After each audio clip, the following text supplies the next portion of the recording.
ನಮಸ್ಕಾರ ಎಲ್ರಿಗೂ, ನಾನು ನಿಮ್ಮ Pavitra. Welcome back to my channel Pavitra cooking vibe. ಇವತ್ತು ಏನು ಮಾಡಬೇಕು ಅಂತ ಯೋಚನೆ ಮಾಡ್ತಾ ಇರಬೇಕಾದ್ರೆ ನಂಗೆ ಸಡನ್ನಾಗಿ ಒಂದು ಐಡಿಯಾ ಹೊಳಿತು.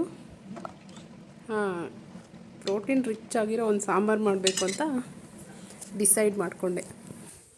ಅದಕ್ಕೋಸ್ಕರ ಒಂದು ಜಾರಲ್ಲಿ ಸ್ವಲ್ಪ ಚಕ್ಕೆ, ಲವಂಗ, ಏಲಕ್ಕಿ, ಮೆಣಸಿನ ಪುಡಿ ಹಾಕಿ, ಶುಂಠಿ ಬೆಳ್ಳುಳ್ಳಿ ಸ್ವಲ್ಪ, ಒಂದು ಟೊಮೆಟೊ, ಒಂದು ಈರುಳ್ಳಿ, ಸ್ವಲ್ಪ ಕೊತ್ತಂಬರಿ ಸೊಪ್ಪು, ಸ್ವಲ್ಪ ಪುದೀನ, ಹಾಗೆ ಸ್ವಲ್ಪ ತೆಂಗಿನಕಾಯಿ ಇಷ್ಟನ್ನು ಹಾಕಿ ಫಸ್ಟ್ ಗ್ರೈಂಡ್ ಮಾಡ್ಕೊಳ್ಳೋಣ.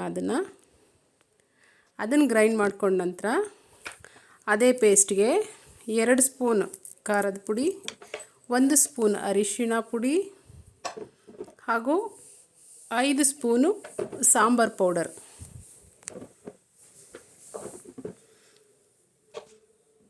ಇಷ್ಟನ್ನು ಹಾಕಿ ಪೇಸ್ಟ್ ಮಾಡ್ಕೊಳ್ಳೋಣ.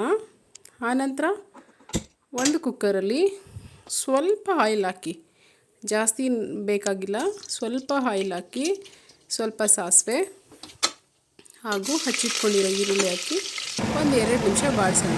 ಆನಂತರ ನೆನೆಸಿಟ್ಕೊಂಡಿರೋ ಎಲ್ಲ ಮಿಕ್ಸ್ಡ್ ಕಾಳು, ಕಡಲೆಕಾಳು, ಕಾಬೂಲಿ, ಹೆಸರು ಕಾಳು, ಅಲಸಂದೆ ಕಾಳು, ಇದನ್ನೆಲ್ಲ ಬಟಾಣಿ ಕಾಳು ಇದನ್ನೆಲ್ಲ ಹಾಕಿ ಒಂದು 5 ನಿಮಿಷ ಫ್ರೈ ಮಾಡೋಣ. ನಂತರ ನಾವು ರುಬ್ಬಿಟ್ಕೊಂಡಿರುವಂತಹ ಮಸಾಲೆನ ಅದಕ್ಕೆ ಸೇರಿಸ್ಬಿಟ್ಟು ಎಷ್ಟು ನೀರು ಬೇಕೋ ಅಷ್ಟು ಸೇರಿಸಿ, ರುಚಿಗೆ ತಕ್ಕಷ್ಟು ಉಪ್ಪನ್ನು ಅದಕ್ಕೆ ಸೇರಿಸಿ, ಕುಕ್ಕರ್ ಲಿಡ್ ಮುಚ್ಚಿ ಕ್ಲೋಸ್ ಮಾಡಿ ಒಂದು 5 ಕೂಗಿಸಿದ್ರೆ ಕಾಳು ಬೇಯೋಕ್ಕೆ ಸ್ವಲ್ಪ ಟೈಮ್ ತಗೊಳುತ್ತೆ.